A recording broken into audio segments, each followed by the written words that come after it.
Ito ibang klase po ito. Buksan nila ito doon pagka naka-manual na lock to. Ganun din po yan. Tapos, yan, ito yung itsura niya sa labas. Lakad sa seat kahit tirik ang araw, ulan ang sabay. Rexlab Construction, to ang aming daan. Sir, sa unit is 2 to 3 weeks. And then 20% po magbo-boys working time po. Also, we have, sir. Same lang yan doon. Yes po. Wala pong pinagkaiba. So, ang pinagkaiba, yung isa po dito is admin. And then, side po, meron siyang automatic flashlight. 3D camera. Charge lang po natin ng 1 to 3 minutes. Tibay ng loob ang dalan namin dito. Rexlab, kwento ng konstruksyon. Puso't pawis, tunay na misyon. Buuin ang mundo, unti-unti pero totoo. From the road, mataas po siya ng 0.75 or 75. Yan, project update dito po sa San Fernando, Pampanga. 10 unit commercial. Makompleto na rin po yung rebarring sa kanyang pinaka. May pamilya, kahit dusty ang mata.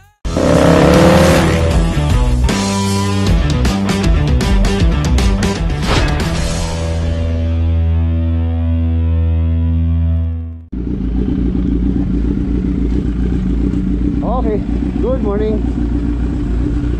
Ayan mga boss, lakad natin sa Lubao project. Mag-i-install po ngayon ng ano doon, lock set sa main door tsaka sa pintuan ng garahe. Let's go!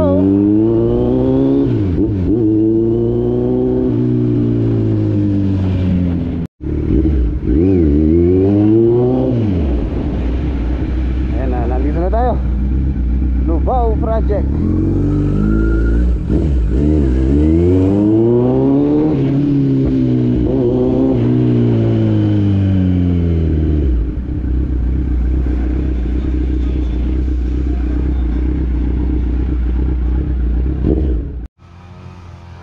Ayan, Lubao project.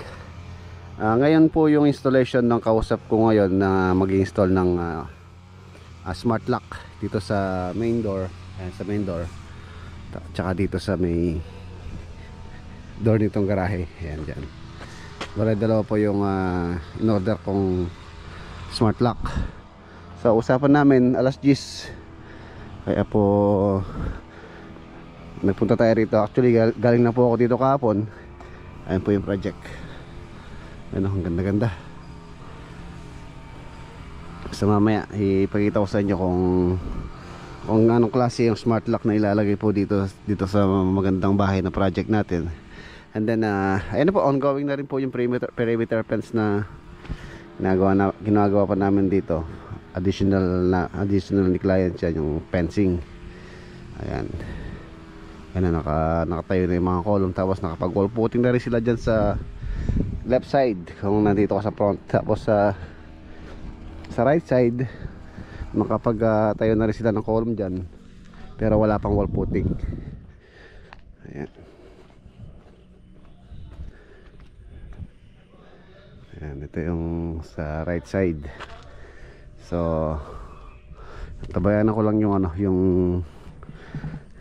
installer ng lock set. Smart lock po ang ilalagay po dyan. Kaya po mapansin nyo, wala pa pong butas yung main door. Kaya hindi ko pa siya pinabutas.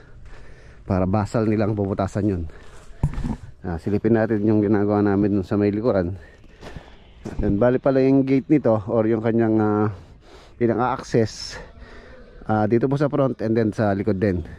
Dahil yung pong lote na to isa nasa 4 na cut. So yung isang cut na lote dito is na around 240 square meter yata. So 4 yan. Halos nasa 960 square itong property. So ayan, tapos pagkatapos na yan, aayusin na to para maganda na. And then yung palang perimeter fence, meron pong ilaw yan. Ilaw every 2.4 meters yata yung nasa detalye ng plano. Yung mga wall lamp dyan sa fence. Ayan, dito sa likod. Ayan, kalsada rin po ito. So meron po siyang access dito sa likod. Meron siyang access sa kabila. Meron din pong gate dito, tsaka service gate. Ayan na yung mga kono. Tapos yung setback namin dyan is 1.5 meters, which is yun na yung pinaka sidewalk. Ayan. Tapos meron pong plant box yung detalye ng fencing or yung bakod. Meron siyang plant box na 50 cm. So yung plant box hindi po natin lalabas dito sa sidewalk. Bale yung 1.5 plant box muna yun, and then yung fence. Hindi po tulad ng mga iba dito. Nakikita ko yun, tulad nun, saka yun doon. Halos nasakop na yung yung sidewalk. So pagka hinanap yung sidewalk or inano yung sidewalk dito, binuhay. So sa pool yun, mga plant box nila. Yun po kasing kalsada na to para po sa mga sasakyan yan. Yung sidewalk, yan yung para daanan ng tao. Ayan. Kaya po mayroong sidewalk. Kailangan mong occupy yung sidewalk.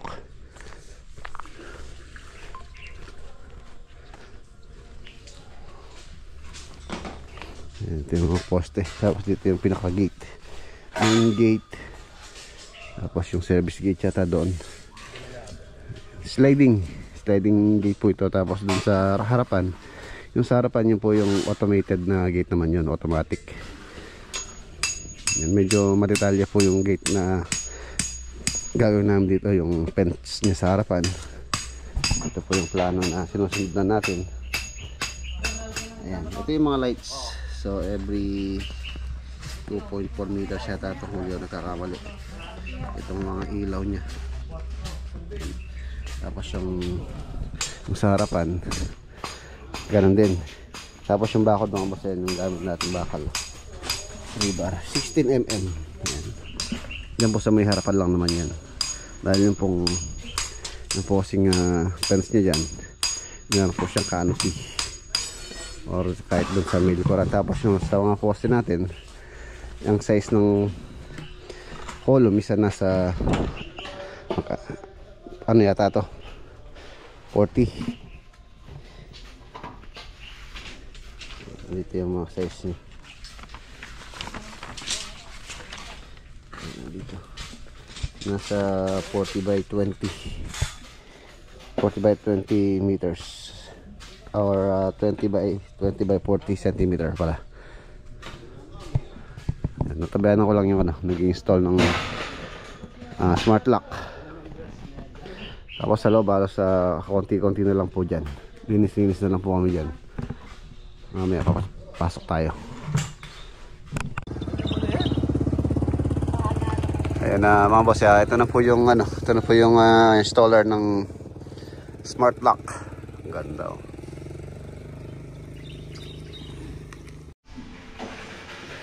Ayan ito po sila, yung installer. Sir, pwede kasama sa vlog. Sige po. Ano pong pangalan niyo? Joy po.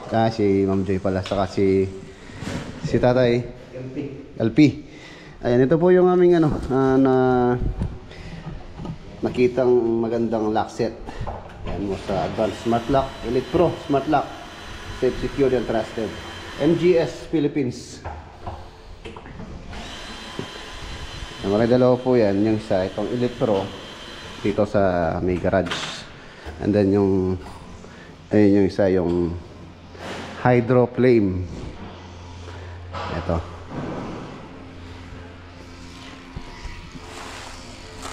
Hydro Flame, safe and secure, trusted. MGS din. Magandang klase po yan.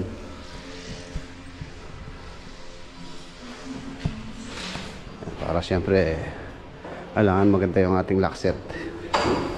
Smart lock. Parang artista ka na, no? Mas nakikiti lang ako. Oo.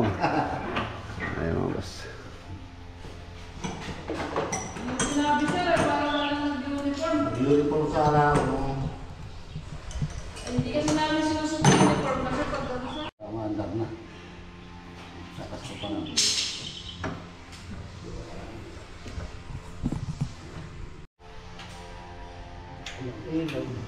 Wala yung powering outlet. dito yata. Ay, sabi na.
Tao tay. Patigas po yung kahoy, no? Yakal po yan eh. Ang magandaan po, kompleto sila sa tools. Ayan talagang pag-i-install po ng mga ganito yung kanilang expertise. Ayan na siya.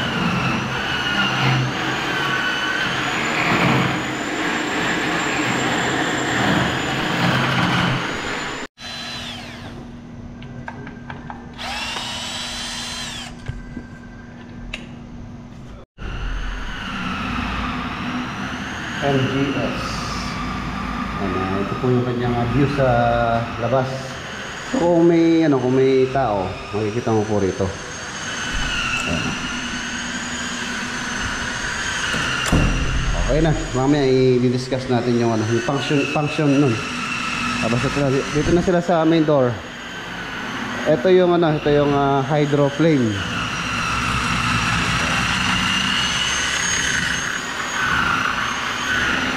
Ito ibang klase po ito.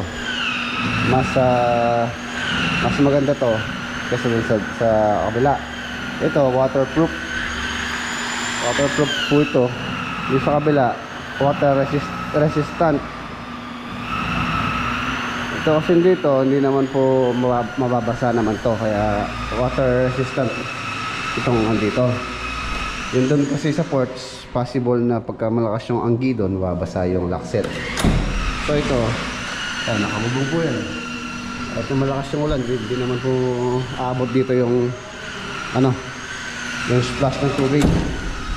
Ayan. Lock. Tapos meron siyang manual na lock. Kahit po buksan nila ito doon, pagka naka-manual na lock to, hindi po nila mabubuksan. Meron pa isang lock doon. Pari apat po yan.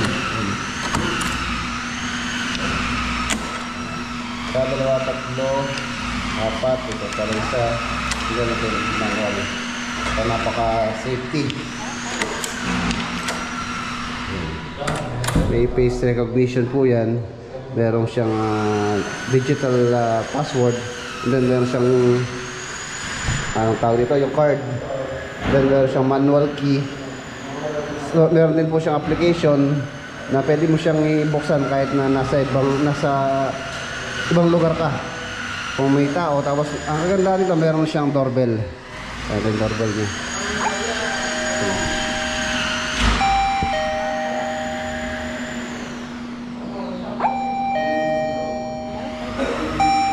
Diba? Doorbell. Okay, naka pa lang po ito, hindi pa nakaset yan.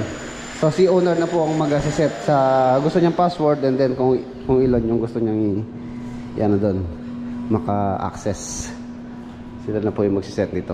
So naka pa lang to, default pa lang yan.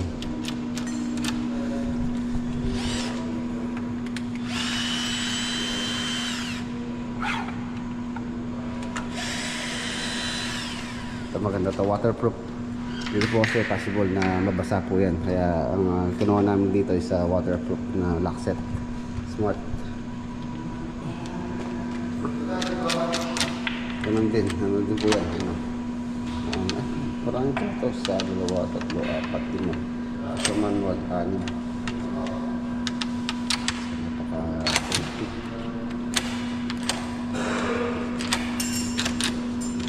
Discuss sa atin ni Joy yung mamaya discuss mo yung nito,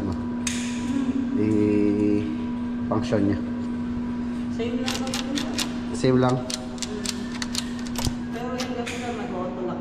Ito. Pag sila na mag-auto lock mo siya. Gulala na rin itong niya. Itong tatlo na to. Yung isa, deadbolt lock din. Ito, deadbolt to, no?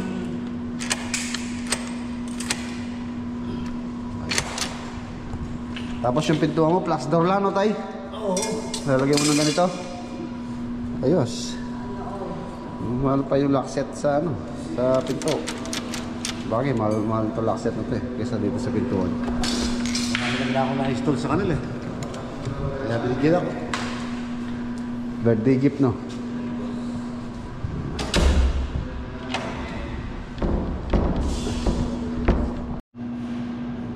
Wow, ang Ganda. So okay na po yung lock set, smart lock ng MGS. For example, wait tao sa labas, nagdo-doorbell, so pwede mo siya makita rito kung sino. Ayan na siya. Ayan po yung camera niya sa labas. And then pwede siyang push button sa unlock. Ayan, lock pala yun. So ito yung unlock. So pwede rin siyang manual. Tapos tulad ng sa kabila, meron din siyang manual lock. Ayan yung manual. For example, nilock natin. Lock. Ito pala automatic pala lock. Automatic po siya magla-lock. Ayan. Kasi sinara mo siya, ayan, nakalock na yung yung apat. Lock. And then manual lock. So kahit mabuksan nila yung apat na yun, so meron pa siyang isa. Bali sa loob lang po mabubuksan yung manual. Ito. Yung isa. And then ang kagandahan dito, ayan po, meron siyang PIN number. Tapos meron din siyang face recognition pala. Ayan, lock siya. Automatic. Tapos pagka meron siyang face recognition, gaganyan ka lang sa pinto.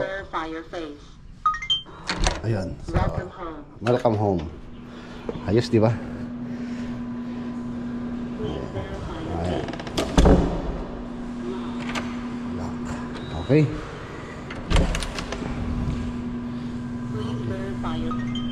Yes. Meron siyang manual key, and then meron siyang, ito pala yung ano niya. So ito po yung mga ano niya, kasama niya. So ito yung card, which is 4. So tsaka doon, bale same lang daw po. Pwede dito, pwede sa kabila. So total nito isa ano na, ay, 3 lang pala, bale 6. Pwede gumamit dito. Ayan. Tapos yung battery, and then manual lock, manual key. Ito yung manual. Ayun. Okay na. Ang price pala nito mga boss, ay i-flash ko po sa screen yung kanyang price kung magkano po ito. Magkano po yung ganitong lock set. Ayan, smart lock MGS. Magkano po ba yung ganitong lock set ngayon? Ayan, smart lock. Ayan siya. Camera.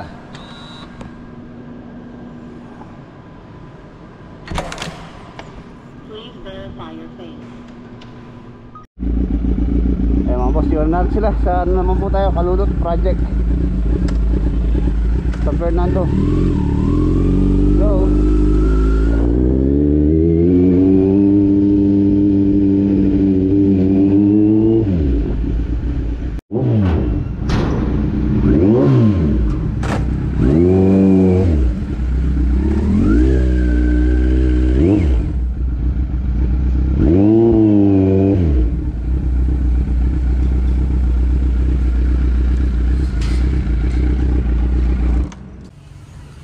Ayan mga boss, San Fernando Project, 10 unit na install po ito, commercial space.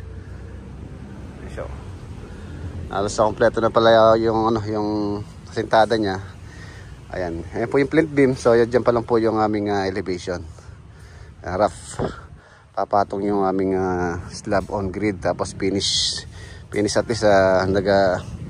Naglagay po kami ng space na 5 cm para sa finish floor. Ayan siya. Mataas po siya sa kalsada. From the road, mataas po siya ng 0.75 or 75 cm. 4x8 ang sukat pala nito.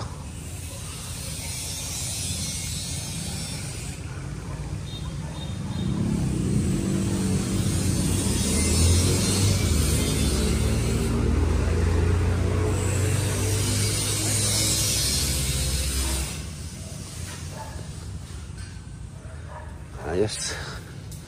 Tapos tambak na. Na kumpleto na yung beam. So pwede na tayo magtambak para prepare naman sa flooring. And then baka po mag soil treatment or anti-treat bago mag flooring.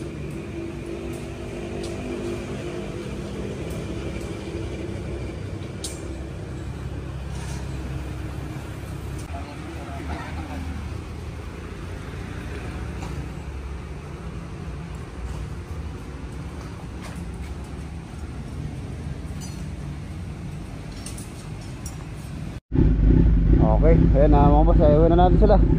Tala, mag-aalas 5 na rin.